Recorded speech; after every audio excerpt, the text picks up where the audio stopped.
Hola, bienvenido a Sion Podcast. Este es un proyecto que tiene como objetivo traer contenido de edificación para tu vida. Antes de continuar con el tema del día de hoy, no olvides suscribirte, dar me gusta y activar la campana. De esta manera recibirás una notificación semanal cada vez que subamos contenido nuevo. Sin más preámbulos, vamos al tema del día de hoy. Hoy vamos a ver nuestro tema y es: el Verbo se hizo carne y habitó entre nosotros. Para eso vamos a utilizar un texto muy cortito, sencillo, pero quiero que lo miremos todos esta mañana a la luz de las 4 versiones diferentes de la Biblia que van a estar aquí para usted, para que podamos leer. Juan capítulo 1, versículo 14. Y vamos a ir al primero, que es la Reina Valera, revisión de 1960. El texto allí en la Reina Valera dice lo siguiente, y quiero que le preste mucha atención a los textos. Tal vez, si quiere, fije su mirada aquí adelante en la pantalla. Los demás podemos verlos en las Biblias, pero quiero que fije su mirada aquí, porque quiero que usted esté muy atento a lo que está resaltado, a lo que tiene asteriscos, a lo que está subrayado. Vamos, dice: aquel Verbo fue hecho carne y habitó entre nosotros, y vimos su gloria, gloria como del unigénito del Padre, lleno de gracia y de verdad. Esa es la Reina Valera. ¿Qué está resaltado allí? Bueno, los juiciosos que toman ahí apuntes, notas en sus agendas. Palabra clave para hoy: habitar, o habitó en este caso. Vamos a ver ahora la traducción lenguaje actual. Aquel que es la palabra habitó entre nosotros y fue como uno de nosotros. Vamos, si comparamos, regresémonos y vamos a ir comparando. La Reina Valera dice algo aquí, pero mire cómo la traducción lenguaje actual lo amplía un poco más. Aquel que es la palabra habitó entre nosotros y fue como uno de nosotros. Y vimos el poder que le pertenece como Hijo único de Dios, pues nos ha mostrado todo el amor y toda la verdad. ¿Qué está resaltado aquí? La palabra de nuevo habitó. ¿Y qué más está resaltado para nosotros? Porque Él nos los ha mostrado. Muy bien, vamos a ver ahora la nueva traducción viviente. Entonces la palabra se hizo hombre, ¿no? Ya como esta nueva traducción viviente ya es mucho más fácil de digerir. Entonces la palabra se hizo hombre y vino a vivir entre nosotros. Estaba lleno de amor inagotable. ¿Y de qué más? Y hemos visto su gloria, la gloria del único Hijo del Padre, que está resaltado en la nueva traducción viviente en el texto. Vino a vivir. Y la palabra fidelidad, que van añadiendo, todos estos énfasis van añadiendo más claridad al texto. Y por último, la nueva versión internacional dice lo siguiente: y el Verbo se hizo hombre y habitó. Mira, pero la palabra que utilizaron para la nueva versión internacional del verbo habitar, la palabra que utilizaron es esa que está entre corchetes, que dice que puso su tienda entre nosotros y contemplamos su gloria. La gloria que corresponde ¿a quién? Al Hijo único del Padre, lleno de gracia y lleno de verdad. 4 versiones diferentes, un mismo texto. Y hay un gran énfasis en las 4 versiones. Y es algo que quiero que resaltemos y fijemos en nuestro corazón esta mañana. Una de las cosas que resalta el texto es el verbo habitar. El verbo habitar. Y por otro lado, otro de los énfasis que al revisar en las 4 versiones nos damos cuenta que es un énfasis marcado del texto, es la característica de que Jesucristo, según Juan, es catalogado como el único Hijo del Padre. Único Hijo del Padre. Cuando decimos Hijo único, ¿qué quiere decir? Que no hay más. Muy bien, entonces, para ir entrando en materia, el verbo que se encuentra en los textos es habitar. Ahora, Juan, ¿qué está diciendo? según la venida del Hijo de Dios, según ese verbo encarnándose y tomando forma de hombre, ¿cuál era el objetivo? Habitar. Entonces el verbo es el que nos va a ayudar a entender cuál es el propósito. De esto hemos hablado desde que comenzamos el año. ¿Cuál es el propósito de Dios? Amados, que tengamos comunión, unir cielos y tierra, porque Dios el Padre lo que quiere tener con nosotros, sus criaturas, en este caso todos aquellos que han creído en su Hijo, catalogados como hijos de Dios también. Entonces, ¿qué es lo que quiere tener el Padre? Comunión, relación. Por esa razón encontramos que Juan entonces en el texto está diciendo que el propósito es habitar. Muy bien, disertemos juntos rápidamente. ¿Qué es habitar? Una de las cosas que nosotros podemos encontrar en la historia de la humanidad siglos atrás, en el momento en el que las diferentes razas tuvieron que buscar su lugar donde habitar, fue el fenómeno de la migración. Así es de que diferentes razas migraron en diferentes direcciones buscando un lugar donde habitar. En muchas ocasiones ellos llegaban a un lugar, se establecían y al estar establecidos comenzaban a tener la construcción de su propia cultura y la construcción de su propia sociedad como tal. Pero luego nos vamos a encontrar que tiempo después comenzamos a notar que ciertas tribus o razas que estaban por aquí no se sentían muy bien en el lugar geográfico donde se habían establecido. Entonces ellos miraban que habían otros lugares que eran más favorables. Miren, sobre todo era muy importante que en los lugares donde iban a habitar ese lugar tuviera algunos elementos que eran fundamentales para la sobrevivencia. Y uno de esos elementos fundamentales era el agua. Era muy importante que el territorio donde un grupo de personas se iba a establecer tuvieran cerca agua, porque era uno de los elementos fundamentales, si no el elemento más fundamental. De hecho, si tú lo ves en el África, hasta el día de hoy, los animales, diferentes especies de animales, tú vas a ver cómo ellos cíclicamente, año tras año, tienen rutas de migración porque ellos saben que hay lugares específicos donde van a encontrar agua. Muy bien, créame que tiene mucho que ver este contexto que estamos haciendo aquí hoy. Cuando un grupo de personas se había establecido en este lugar que era muy boyante, había agua, había buena tierra para cultivar y todas estas cosas. De pronto esta otra tribu o grupo de personas no estaban en una situación tan favorable. Entonces, ¿qué sucedía? ¿Qué sucedió? Si ustedes conocen un poquito la historia de la humanidad, ¿qué sucedió? Empezaron a ver las invasiones, las conquistas.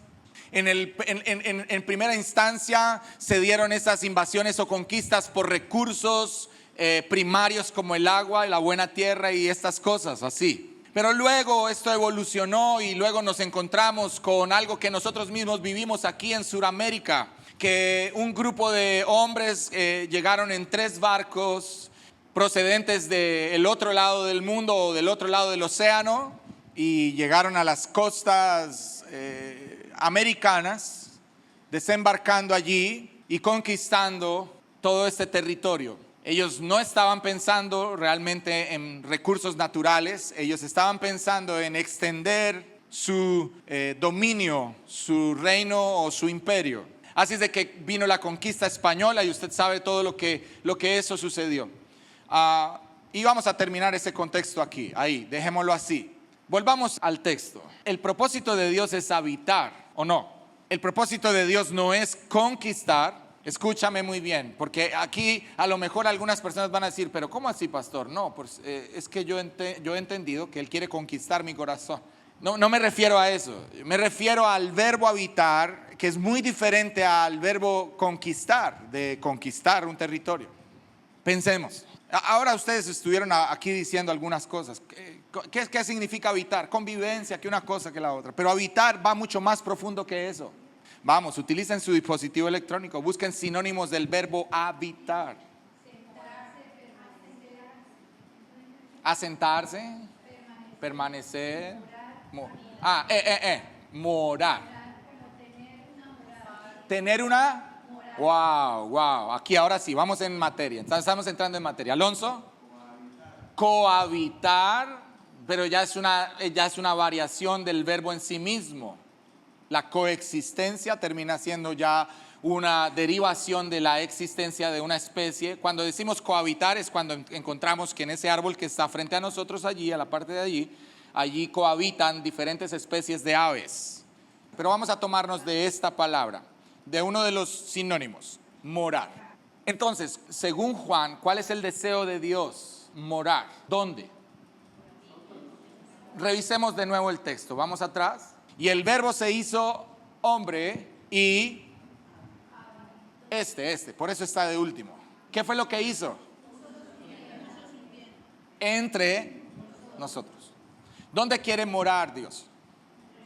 Entre nosotros y en nosotros, con nosotros. Al principio, tú revisas y ves en la historia bíblica y tú vas a ver a Dios en el primer momento Génesis, ves a Dios en este mismo objetivo, morar, habitar. Dios venía al huerto del Edén y tenía una morada allí, ¿junto con quién? Con Adán y con Eva. Luego eso se distorsionó, eso se rompió y luego vamos a encontrar a Dios en algunas maneras y algunas formas de querer habitar, mas sin embargo no tan explícita o tan profunda como esta. Luego vamos a encontrar entonces que en la historia bíblica el pueblo de Israel es sacado de Egipto, está en el desierto y Dios le dice a Moisés: sube al monte porque necesito darte algunas instrucciones. Dentro de esas instrucciones, ¿qué instrucción le da? Construye un ¿qué? Un tabernáculo. ¿Para qué? Y esto tiene mucho que ver con lo que aprendimos la semana pasada. David pensando en su corazón que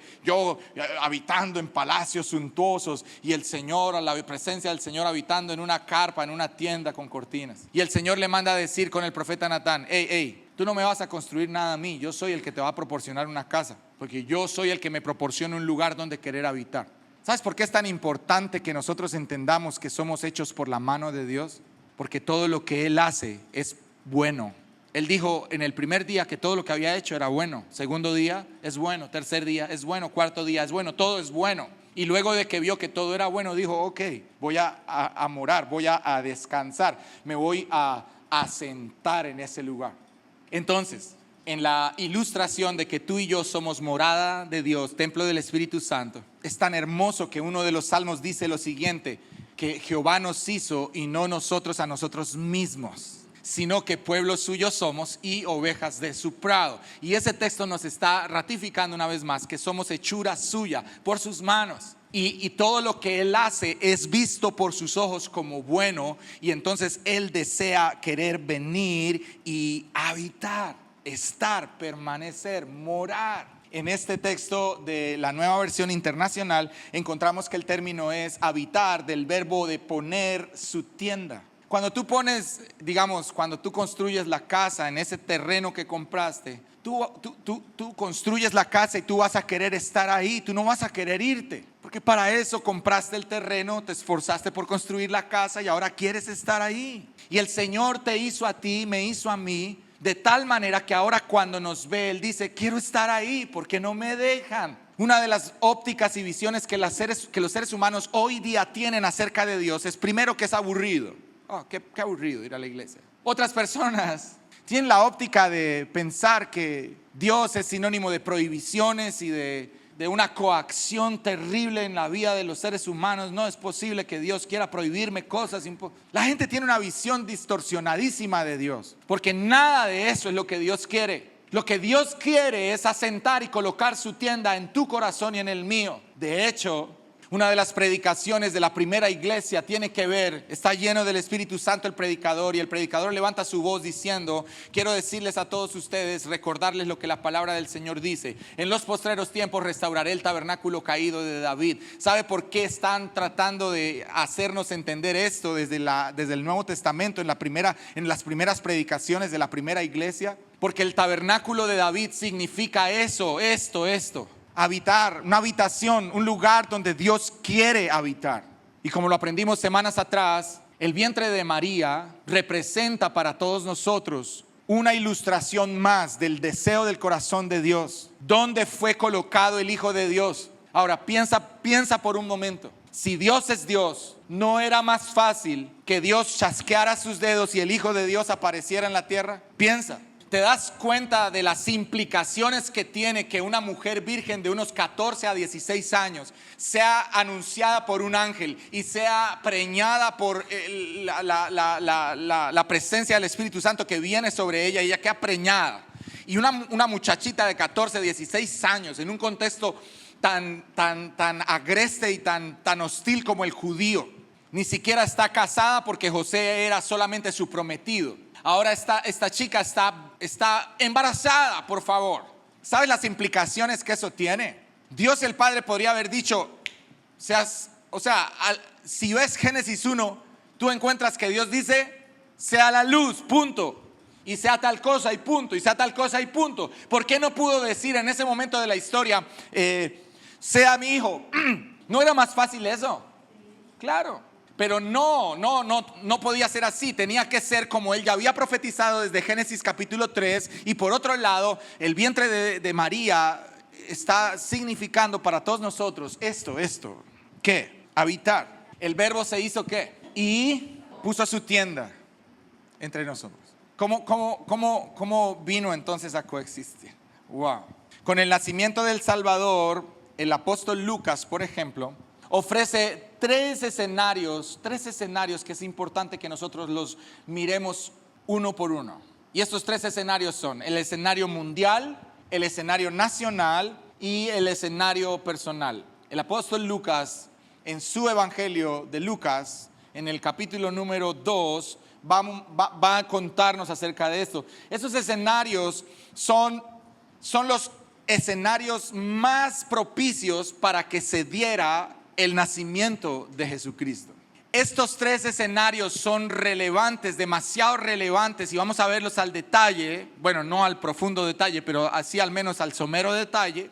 Vamos a verlos porque estos tres escenarios, el mundial, el nacional y el personal, son completamente relevantes para que comprendamos lo que Juan está diciendo. Mira, los 4 evangelios hablan de Jesús, pero solamente Juan es el que no cuenta acerca del nacimiento. La perspectiva y la óptica de Juan, desde Juan capítulo 1, versículo 1 en adelante, es completamente diferente. Y cuando llegas al versículo 14 de Juan 1, encuentras esa expresión, la que estás viendo. Y el verbo se hizo carne y habitó entre nosotros. Esa es la manera en cómo Juan está contando la venida del Salvador, el nacimiento del Salvador. Entonces vamos a ir a Lucas, capítulo número 2, versículo 1 al 3. Porque como Lucas es el evangelista que sí va a dar detalles acerca de la vida de Jesús, mira, él va a describir los 3 escenarios. Y los 3 escenarios eran fundamentales para que se diera que Dios, tomando forma de hombre, viniera a colocar su tienda entre los hombres. ¡Wow! ¡Qué tremendo! Aconteció en aquellos días que se promulgó un edicto de parte de Augusto César, que todo el mundo fuese empadronado. Este primer censo se hizo siendo Cirenio gobernador de Siria, e iban todos para ser empadronados cada uno a su ciudad. ¿Cuál es el escenario mundial? Vamos. Aconteció que en aquellos días que se promulgó un edicto de parte de ¿quién? Ya hay un personaje. ¿Quién es Augusto César? ¿Emperador de qué? ¿Y qué era el imperio de Roma en ese momento? Era el imperio que gobernaba casi que prácticamente sobre todo el mundo. ¿Ok? Que todo el mundo fuese empadronado. O sea, vamos a poner atención aquí. Démonos cuenta que lo que Dios está haciendo, Dios está colocando en el corazón del emperador romano. Miren, esto es completamente controversial para cualquier hombre poderoso en la tierra. Esto no lo va a aceptar una persona como Donald Trump o como Vladimir Putin, que Dios, estamos hablando que Dios utiliza en su soberanía poderosa la vida de hombres que se creen poderosos en la tierra para llevar a cabo sus planes y sus propósitos. ¿Cuán a gusto estás con tu gobernante? Responda en su corazón. Y aún así, los gobernantes, según las escrituras, la luz que me dan las escrituras es que el Señor pone reyes y Él quita reyes, que Él pone gobernantes y Él los quita también. Muy bien, escenario mundial. ¿Qué está pasando? ¿Quién está gobernando en Roma? ¿Quién está sentado en el trono? ¿Quién le puso en el corazón a Augusto César el deseo de querer que todo el mundo fuese empadronado, que todo el mundo fuera censado, contado? Bueno, eso tenía algunos objetivos. Parte de eso, uno de esos, no le puedo decir todos, ni solamente uno, tenía que ver con el hecho de que con este censo ellos sabían qué tanta población joven había que podían ser potenciales soldados romanos que pelearan por la causa del imperio de Roma. Esa era parte de ese objetivo. Pero Dios está al control de estas cosas. Y Lucas nos va a ofrecer un poco más de detalle porque dice que todo el mundo fuese empadronado. Este primer censo se hizo siendo ¿quién? O sea, ¿por qué tanto detalle? Pregúntate, ¿por qué? ¿Por qué tanto detalle? ¿De qué te sirve a ti saber que Cirenio era el gobernador de Siria? ¿De qué te sirve a ti saber que Augusto César era el emperador en Roma? ¿De qué te sirve? Vamos, ¿de qué te sirve? ¿Para saber la época solamente? ¿El contexto? Amén. ¿Saber la época? Amén. Pero entonces, nuestra mirada tiene que ser más profunda en las escrituras. Lo que tal vez tú y yo pasamos de largo y no lo vemos es la soberanía de Dios en el texto. ¿Pueden ver la soberanía de Dios en el texto? Dios está usando el corazón de Augusto César. Dios está utilizando el corazón de Cirenio. Dios está usando el corazón del hombre que gobernaba en Jerusalén y en Judea. ¿Qué va a usar Dios para cumplir su propósito contigo? ¿Qué va a usar? ¿Qué opera sobre tu vida para que los planes de Dios se cumplan? Mira, por más de que tú y yo nos resistamos lo que queramos, escúchame muy bien. Por más de que tú y yo nos resistamos todo lo que queramos, el Señor va a hacer lo que se propuso hacer. Porque la buena obra que Él comenzó, Él es fiel en terminarla en nosotros. Escrito está. Escrito está que toda palabra que sale de la boca de Dios va y hace lo que Él se propuso hacer. Y cuando hace lo que se propuso hacer, esa palabra vuelve al Señor, porque su palabra no vuelve vacía. Tú y yo vamos a necesitar empezar a pensar de manera correcta y dejar de creer en nuestro corazón y en nuestra mente que nosotros somos dueños de nuestro destino y que nosotros somos dueños de lo que va a suceder mañana o pasado mañana, que somos nosotros los que nos labramos nuestro propio destino. Mis amados hermanos en la fe, quiero decirte con todo respeto que eso es antibíblico, eso es lleno de soberbia y eso es herejía, porque quien hace el futuro del hombre es Dios. Dios plantó el huerto, Dios colocó a Adán en el huerto, Dios le dijo a Adán que tenía que hacer en el huerto y Dios planeó todo lo que pasó en el huerto. La soberanía de Dios antes de Jesús nacer. Jesús ya está en el vientre y ya Dios está trabajando en los hombres poderosos del mundo para cumplir lo que Él había dicho. ¿Sabes qué iba a cumplir? Ahorita lo vamos a ver. Quiero que lean esta expresión de un teólogo reconocido llamado Howard Marshall y dice lo siguiente: el censo sirve para ubicar el nacimiento de Jesús en el contexto de la historia mundial y para mostrar que el mandato de un gobernante terrenal puede ser usado en la voluntad de Dios para llevar a buen término sus propósitos más importantes. Espero que puedas recibir esta máxima con todo tu corazón. Y Dios va a usar todo lo que Él se proponga en su corazón usar. Entonces Dios propuso de manera providencial ese escenario mundial para llevar a José y María a un lugar específico. ¿A dónde? A Belén. A fin de que el hijo naciera ¿a dónde? Para que el niño naciera donde la Biblia, donde las escrituras ya habían dicho que había de nacer. Si Dios dijo A, ¿qué va a suceder aquí? A. Escuchemos, por favor.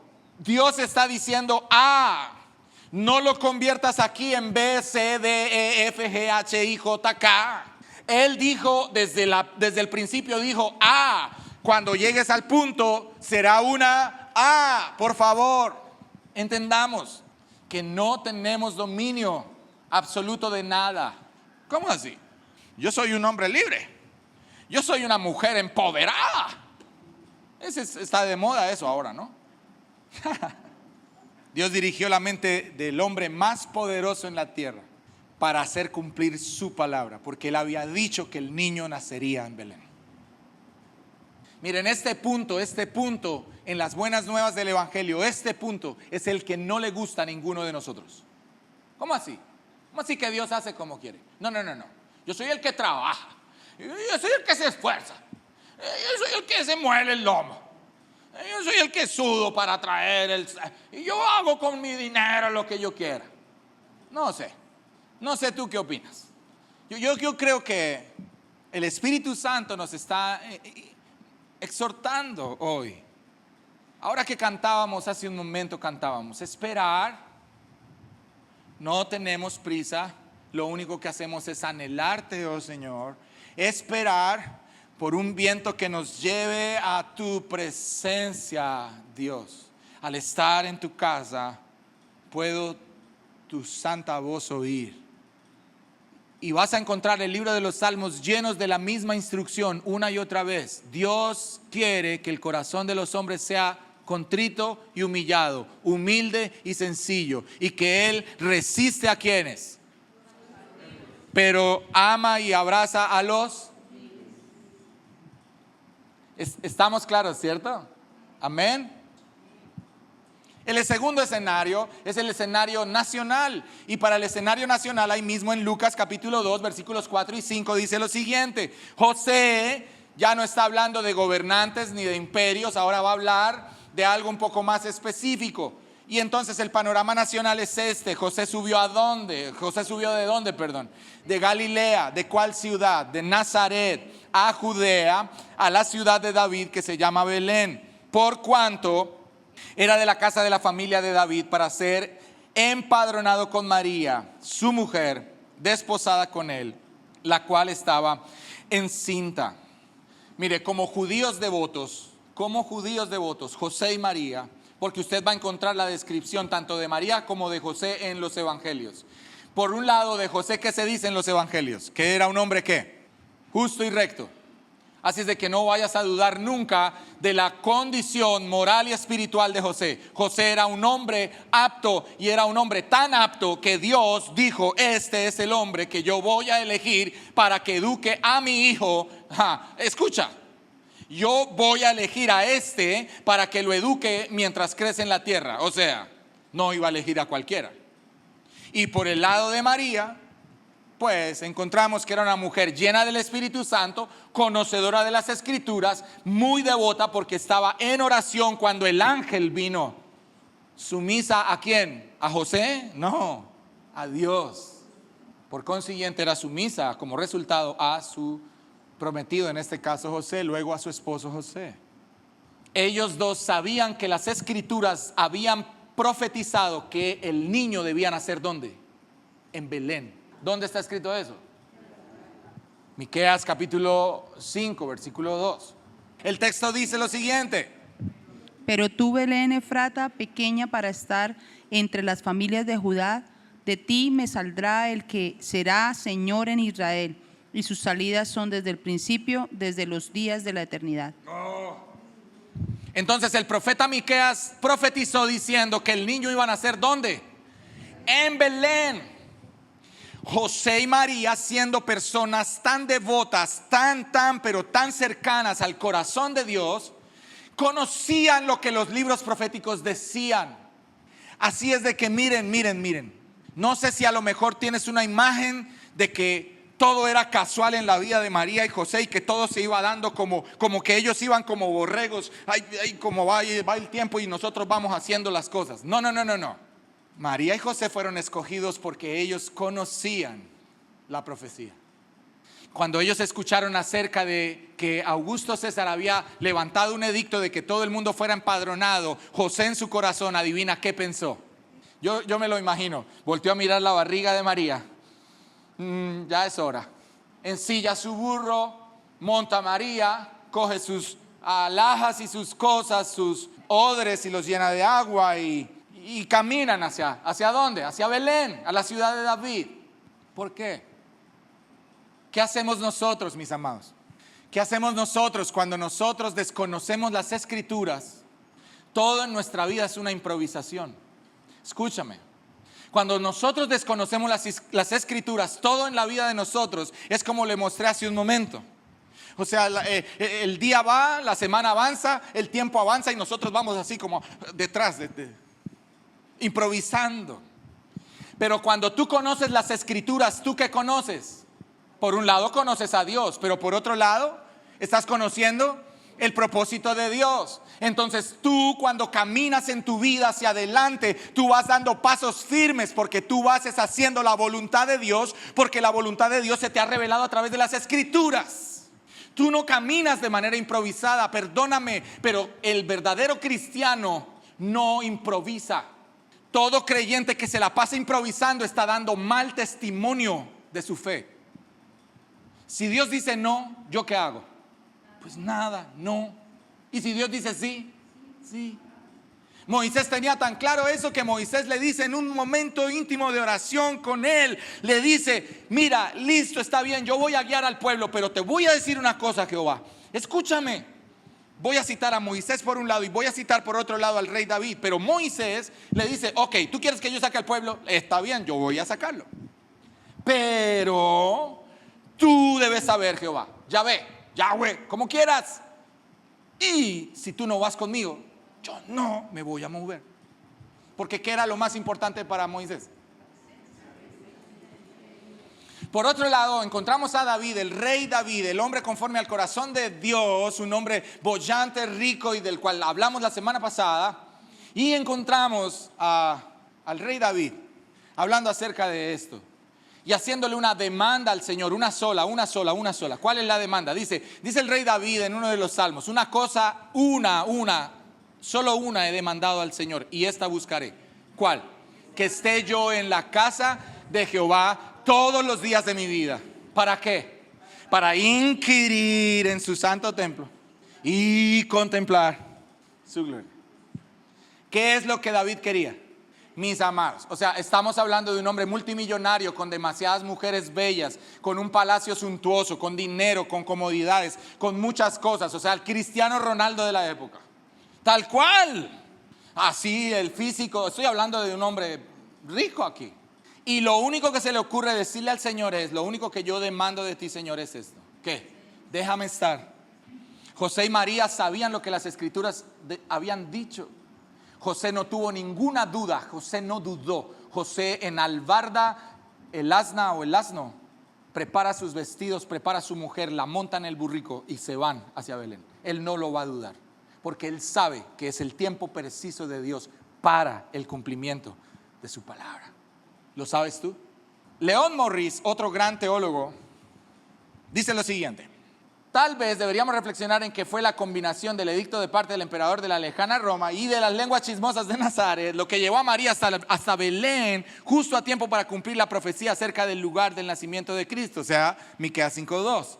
Pero lee conmigo lo que está subrayado: Dios obra a través de todo tipo de personas para llevar a cabo sus propósitos. Ahora, no solamente estamos viendo el panorama mundial, un emperador siendo usado por Dios, sino que ahora también Dios está utilizando el corazón de las lenguas chismosas de las que estaban chismoseando de María. Y también estaba allí Dios involucrado, mostrándole a José que era el tiempo. Mira, no importa la circunstancia y el momento en el que tú te encuentres, Dios, si tú y yo estamos realmente metidos de cabeza en las Escrituras, Dios nos va a mostrar cuál es el tiempo preciso. Te lo aseguro, Dios va a decir cuándo sí y cuándo no. Te va a decir muévete, o te va a decir todavía no te muevas.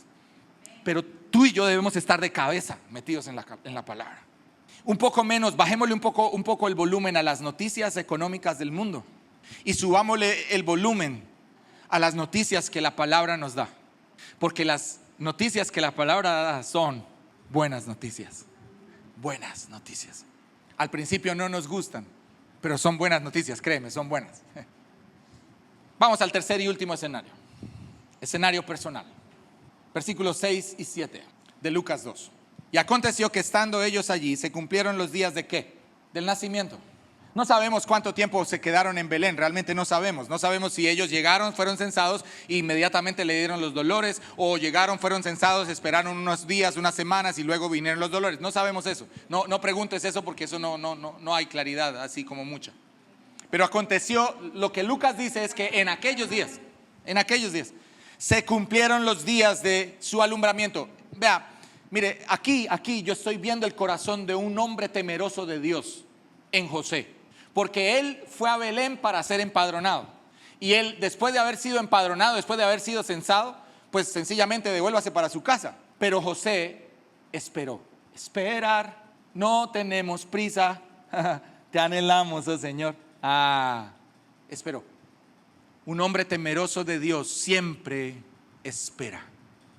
¿Quieres que te dé un solo ejemplo de un personaje bíblico que sí sabe esperar? A ver, ¿de quién estoy hablando? Job, amén. Abraham, oh, amén. José, amén. David, amén. Jesús también, amén.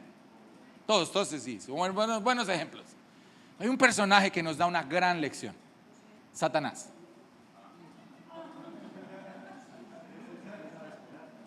Él sí sabe esperar. ¿Usted sabe cuántos días esperó con paciencia en ese desierto donde el Espíritu llevó a Jesús? 40.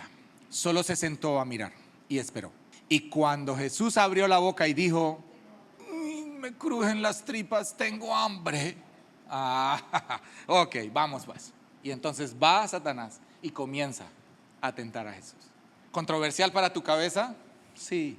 Pero quiero que entiendas y sepamos juntos aquí que si hay alguien que realmente sabe esperar, es Satanás. Aprendamos, toda la Biblia nos enseña cosas buenas, toda, aún de personajes tan horripilantes como él, que está derrotado y ha sido vencido en la cruz del Calvario, porque Jesús triunfó sobre su cabeza, lo venció en la cruz del Calvario. Yo no estoy haciendo ninguna exaltación aquí de ese personaje. Es un rufián, es la peor escoria, es bajo, es ruin. Aconteció que estando ellos allí, se cumplieron los días de su alumbramiento, y dio a luz a su hijo primogénito y lo envolvió en pañales, y lo acostó en un pesebre porque no había lugar para ellos en el mesón. Tenemos el escenario mundial: Augusto César, Cirenio en Siria gobernando. Luego tenemos el escenario nacional, o sea, José viajando ¿de dónde? De Nazaret a la ciudad de Belén, la ciudad de David, un contexto más reducido. Y ahora vamos a reducir ese contexto a un escenario mucho más pequeño. María está con sus dolores, María está con las contracciones. Ha roto fuente, gracias. Ya estamos hablando de un escenario muy pequeño. Ya estamos hablando de tu casa y de la mía. Estamos hablando de que a veces se rompe la fuente y no hay nadie alrededor. Estamos hablando de que a lo mejor tienes contracciones y no tienes a nadie. Pero ¿sabes sí quién está? ¿Quién está? Dios está, porque Dios permanece. Dios permanece fiel, aunque todo el mundo nos dé la espalda. Dios permanece fiel. Esa noche no aparecieron ángeles, más tarde sí, pero en ese momento del nacimiento de Jesús, la narración bíblica no dice. O sea, están haciendo el personaje más trascendental de toda la historia de la humanidad, el Hijo de Dios, por quien fueron creados el cielo y la tierra. Cada estrella, cada galaxia tiene su nombre y tiene su brillo por Él, porque todas las cosas fueron hechas por Él, para Él, y todas se sostienen y subsisten por Él. Él está naciendo y no hay nadie. Está solo María, José y el bebé a punto de nacer. Un tiempito después, y aparecen unos ángeles, pero ni siquiera allí en el lugar del nacimiento, apartado en un lugar donde habían unos pastores pastoreando ovejas. Es donde aparecen los ángeles. No sonaron trompetas rimbombantes en el cielo. Ninguna voz del arcángel Gabriel o Miguel, de esos poderosos seres celestiales. se escuchó sobre el mundo diciendo: está naciendo el Hijo de Jehová, Yahvé, Jehová de los ejércitos. No, la única compañía que tuvo Jesús en ese lugar donde nació fue su papá terrenal y su mamá terrenal. Jesús. La única compañía que tuvo Jesús al nacer, ¿quiénes fueron? José y María, no más. La importancia de la familia. Mira, la imagen de la noche del nacimiento de Jesús, atiéndeme, la imagen del nacimiento de Jesús, vista desde el huerto del Edén, Adán, Eva, y ¿cuál es el propósito? Según Juan capítulo 1 versículo 14, Él quiere venir a ¿dónde?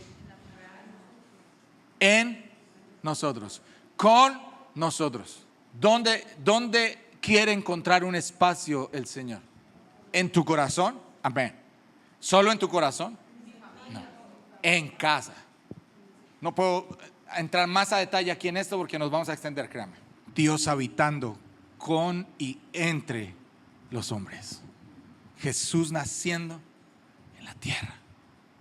Una joven muchacha, a lo mejor temerosa, estaba dando a luz. Y quiero que veas esto. La segunda persona de la Trinidad pasó de la eternidad al tiempo y al espacio. Ay, tan lindo el pesebre en diciembre el 24 y el arbolito y todo eso. Ay, tan lindo los cristianos todo en diciembre, que nazca. Deja que Cristo nazca en tu corazón. Esa es la verdadera Navidad. Mis amados, yo quiero que de verdad usted y yo nos sacudamos de todo eso y maduremos en la fe.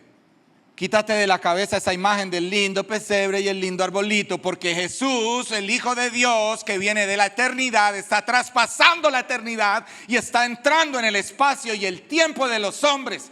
Porque sabes una cosa, lo que se afectó en el huerto del Edén fue de repercusiones cataclísmicas y cósmicas. El tiempo y el espacio se afectó. Jesús tenía que entrar en el tiempo y el espacio para comenzar a redimir lo que nosotros los hombres echamos a perder. Él está viniendo desde la eternidad, traspasa la eternidad para meterse en la temporalidad del hombre y en el espacio de la tierra.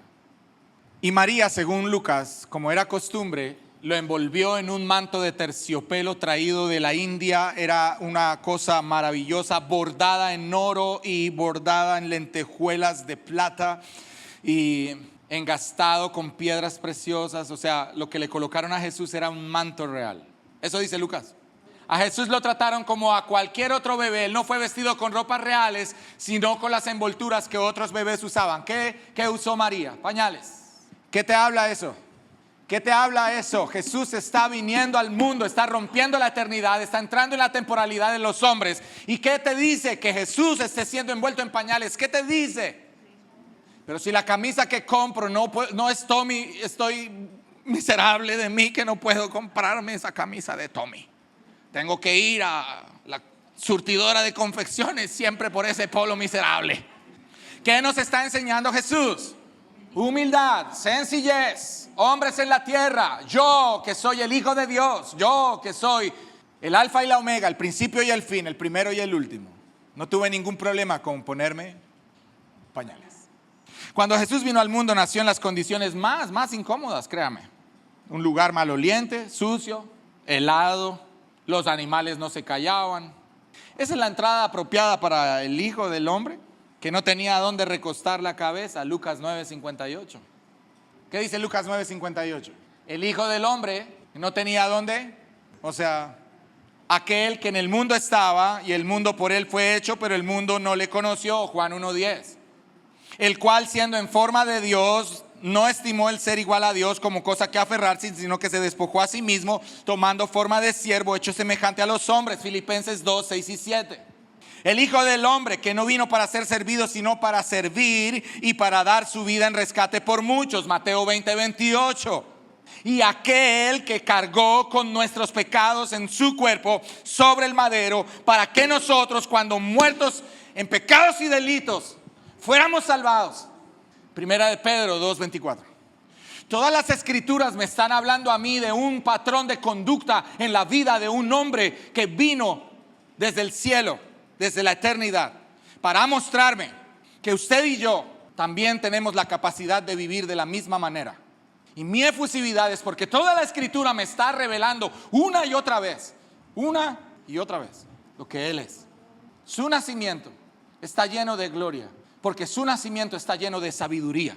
Su nacimiento está lleno de poder, porque su nacimiento está lleno de la luz gloriosa de su sencillez. Y los hombres más poderosos en la tierra no pudieron resistirse, ni siquiera se dieron cuenta que estaban siendo manejadas como una marioneta por la mano de Dios para cumplir sus propósitos. Mis amados, ustedes y yo, de verdad, no tenemos ningún ápice de autoridad para tomar ninguna decisión en nuestra vida. Su humilde nacimiento fue apropiado para Jesús, quien vino a morir como sustituto en lugar de despreciables, humildes y miserables pecadores. Concluyamos esta mañana. ¿De qué manera fue que entonces el Verbo fue hecho carne y vino a habitar entre nosotros? ¿De qué manera? Humilde. Se rebajó. Es como la evaluación final, el quiz, pero no hay hoja, no hay tiempo. Sumiso, humilde, sencillo, obediente. Ponte de pie y vamos a orar. Que el Señor los bendiga y los guarde. Que el Señor haga resplandecer su rostro sobre ustedes. Que el Señor ponga paz en sus corazones y en sus casas. Que el Espíritu Santo habite en cada uno de sus corazones y en cada rincón de su morada. Que el Espíritu Santo haga venir sobre todos nosotros sabiduría, claridad. Que toda confusión y distracción en la vida y en el corazón de todos nosotros sea quitada en el nombre de Jesús. Que podamos abrir los ojos y ver con claridad y entender y amar la verdad que se nos está siendo revelada. Espíritu Santo, que nosotros podamos ser responsables con lo que nos estás otorgando estos días.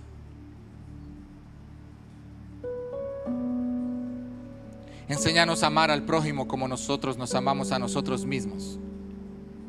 Enséñanos a amar al pecador de tal manera que podamos abrir la boca y contar el Evangelio a todas esas personas que necesitan ser alcanzadas por tu gracia.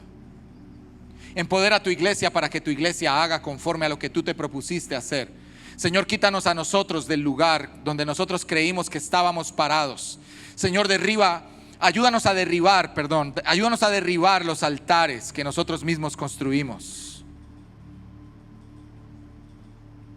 Y llévanos de gloria en gloria, tal cual está escrito en tu palabra, mostrándonos a Cristo y enseñándonos a renunciar a nosotros. En el nombre de Jesús. Cualquiera pues que quiera seguirme y quiera ser mi discípulo, niéguese a sí mismo, tome su cruz y sígame. Gracias por haber compartido con nosotros hoy en Sion Podcast.